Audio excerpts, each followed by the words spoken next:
robot ko and nakakatulong siya sa environment kasi pag hindi ka makakalapit sa trash can, yung trash can nalalapit sa'yo.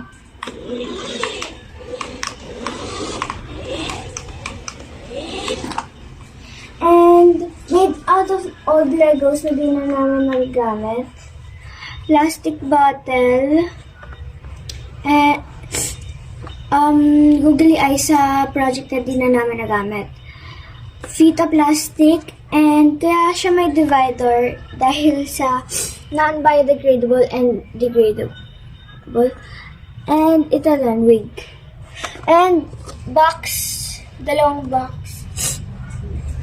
And nakakagalaw po siya dahil sa toy car na hindi na namin ginagamit.